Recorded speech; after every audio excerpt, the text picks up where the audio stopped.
हवा में सल्फर की स्मेल है, जमीन छूने पर गर्म लगती है और जमीन की दरारों से धुआं ऐसे निकलता है जैसे कोई मॉन्स्टर सांस ले रहा हो।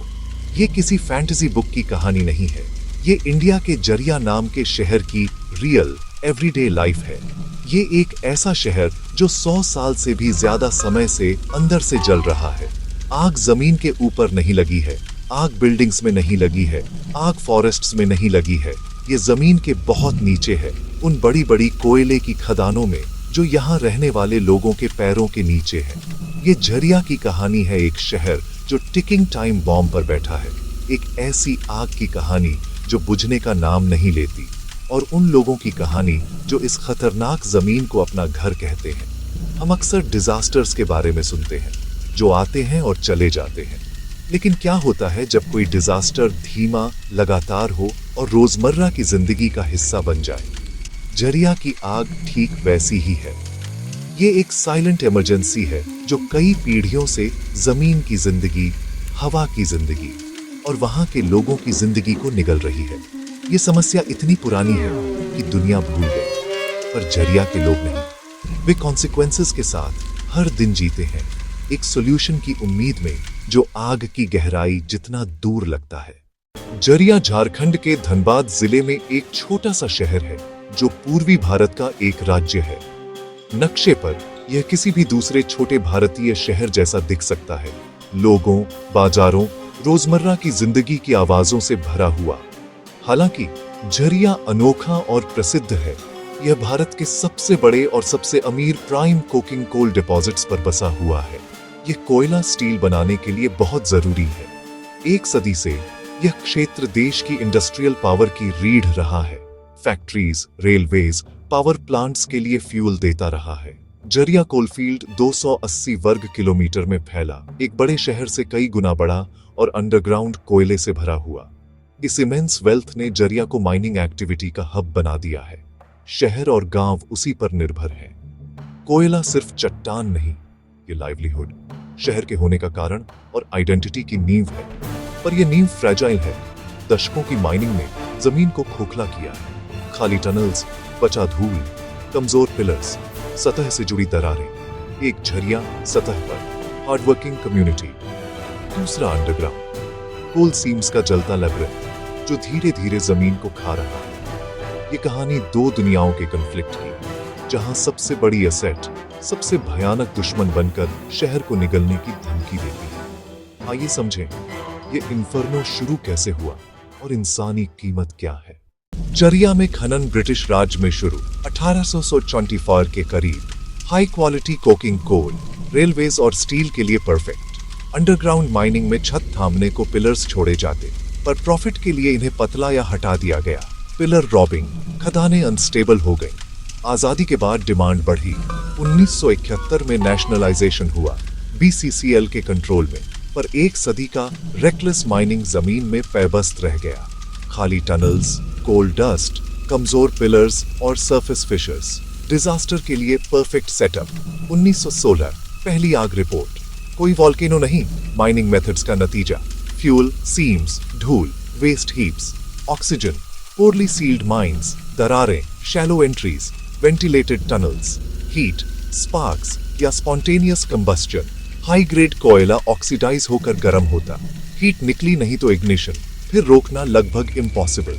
इंटरकनेक्टेड टनल्स ने आग को सीम से सीम तक पहुंचाया। एक चेन रिएक्शन। कोलैप्स से हवा अंदर, हवा से आग, आग से और कोलैप्स। एक विशियस साइकिल। 100 साल से ज्यादा। छोटी आइसोलेटेड आगें आज लगभग 70 अलग अलग आगों में बदल चुकी। धरती की सबसे बड़ी man made fire, underground inferno, आज भी सुलग रहा है शहर के बिल्कुल नीचे। अब देखें इसकी इंसानी कीमत क्या है। जमीन, हवा, पानी, घर और मन, सब पर इसका असर। झरिया में रहना, कांस्टेंट अनसर्टेनिटी। अंडरग्राउंड आग, कोई एब्स्ट्रैक्ट जियोलॉजी नहीं, आधा मिलियन लोगों की सच्चाई है। सबसे विजिबल असर, जमीन अनस्टेबल, सबसाइडेंस से गहरी दरारें, सिंक होल्स जो सतह पर किसी भी चीज को निगल लें। घरों की दीवारें फटती, सड़कें टूटती, पूरे मोहल्ले अनसेफ घोषित। जलता कोयला जहरीली गैसें छोड़ता, carbon monoxide, sulphur dioxide, nitrogen oxides. हवा धुएं धूल से भारी, अस्थमा, ब्रोंकाइटिस, ट्यूबरक्यूलोसिस, खासकर बच्चों और बुजुर्गों पर भारी, पानी और मिट्टी भी कंटामिनेटेड, हेवी मेटल्स और अम्लीय कंपाउंड्स, त्वचा रोग और समस्याएं, खेती असंभव, लोकल इकोनॉमी टूटती, रीलोकेशन से छोटे बिजनेसेस बिखरते, जबकि खनन चलता रहता। एक रिसोर्स जो प्रॉस्पेरिटी लाए, उसी ने कई लोगों को गरीबी और खराब स्वास्थ्य के चक्र में फंसा दिया। हर रात क्या सुबह घर खड़ा होगा, क्या बच्चे साफ हवा में सांस लेंगे, यह सोच कांस्टेंट एंजाइटी, लोग खुद को भुला हुआ महसूस करते, धीरे धीरे आग से घिरी जमीन पर जीते, घर, स्वास्थ्य, भविष्य राख में बदलते, ठीक वैसे जैसे पैरों के नीचे का कोयला। फिर भी यहीं से उम्मीद की बातें भी जन्म लेती हैं। यहाँ की जमीन हमेशा गर्म रहती है, घर में चप्पल पिघल जाती हैं, जमीन की गर्मी पर खाना पकाते हैं, पर जानते हैं ये नॉर्मल नहीं। आंगन में रातों रात बड़ी दरार पड़ी, सरकार ने हिलने को कहा, पर नई कॉलोनी काम की जगह से दूर। अगर हिलें तो परिवार कैसे खाए? यही पीढ़ियां रही हैं, आग से डरते हैं, पर सब छोड़ने से भी बस भगवान से रक्षा की प्रार्थना। जरिया का क्रूल पैराडॉक्स, रहे तो जान का खतरा, जाए तो रोजी रोटी का।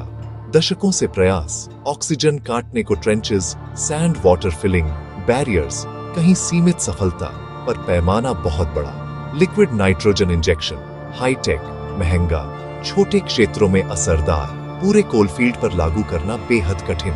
2009 मास्टर प्लान, आग से निपटने के साइंटिफिक मिक्सेस और मास रिलोकेशन के लिए JRDA, पर प्रगति स्लो, चुनौतियां, लाइवलीहुड, क्वालिटी, दूरी, कई फायर कंट्रोल प्रोजेक्ट्स अधूरे, आग फैलती रही, मास्टर प्लान अपने टाइमलाइंस में लक्ष्य हासिल न कर पाया। फिर भी लोग डटे हैं, समाधान की मांग करते हैं।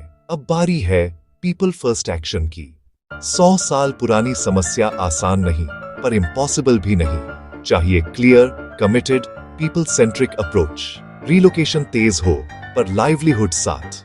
नए घर वर्क प्लेसेस के करीब या guaranteed transport, small scale industries और स्किल सेंटर्स बने, कॉम्पेंसेशन फेयर और क्विक हो, पुराने घर का मूल्य और ट्रांजिशन सपोर्ट शामिल, स्थानीय ज्ञान अपनाएं, पीढ़ियों की समझ से फायर बिहेवियर और जमीन का व्यवहार पढ़ें, योजनाएं सलाह से बने।